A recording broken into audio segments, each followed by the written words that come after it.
بسم الله الحمد لله والصلاة والسلام على أشرف الأنبياء والمرسلين أما بعد أيها الإخوة السلام عليكم ورحمة الله وبركاته ولا ليال كسو دوادا channel كيغا أستاذ حبيب عبد الرحمن فضلا هدياتكو عصبتها سبسكرايب تسارو قنبليل كان فورو سي برامجتو هد بايكوسو قاران إن شاء الله تعالى waxaan ka hadli doonaa afar xayawaan mid ka mid ah haddii aad ku aragtid gurigaaga si degdeg ah u digtoonow li'anno maxaa yeelay waxaa kuu soo diray saaxirka oo ay u yihiin khaadimu sixri walciyaadu billaah afartaa xayawaan waxay kala yihiin alfa'ru jiirka alguraabu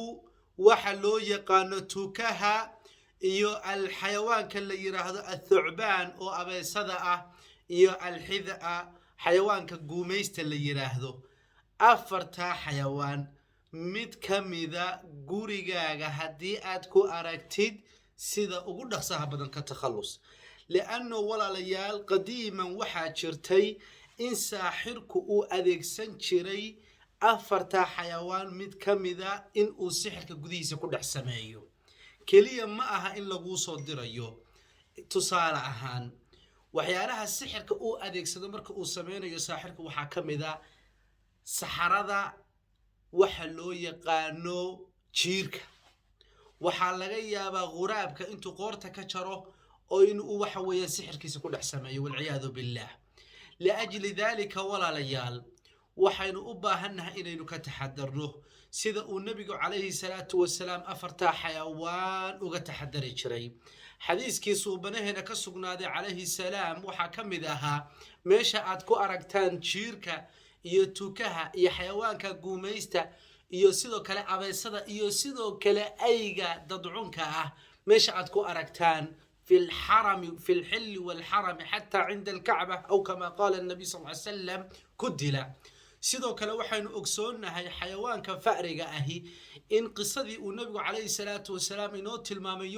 yowman min alayaami uu waxa weeyaan shumaca ama waxa loo yaqaano waagii hore wixii la adeegsan jiray oo ahaa layd baa laga dhigan jiray dabcan oo wuxuu ahaa waa mushamaca waxa weye inta badan dab buu afka hore ku leeyahay marka isagoo rasuulku fadhiya calayhi salaatu wasalaam ayaa jiirkii soo baxay marka uu soo baxay ayuu afuufay markuu afuufay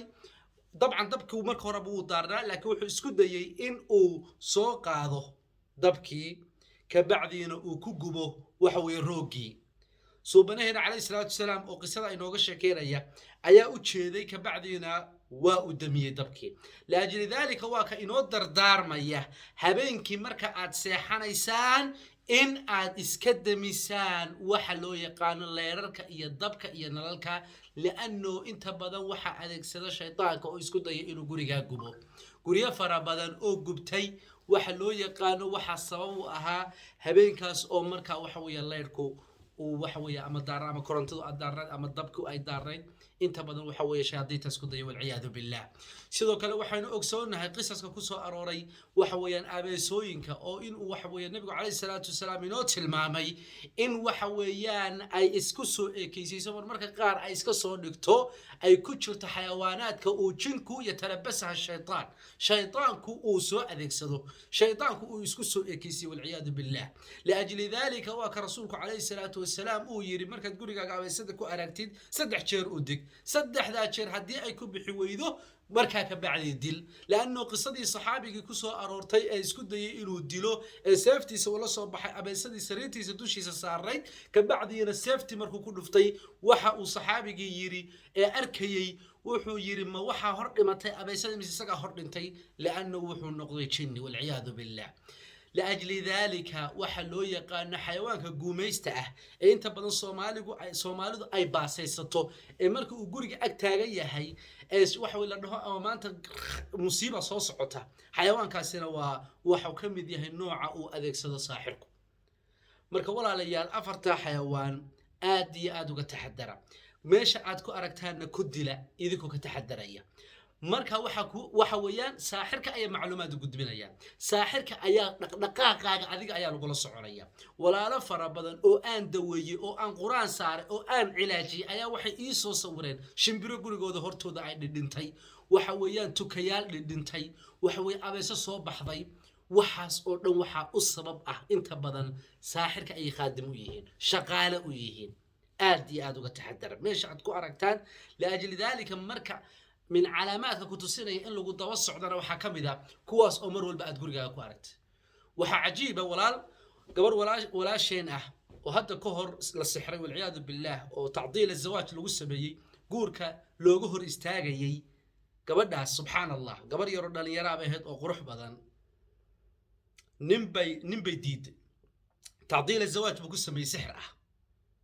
mancu zawaaj. subxaan allah, waxaa la daba dhiga tukan.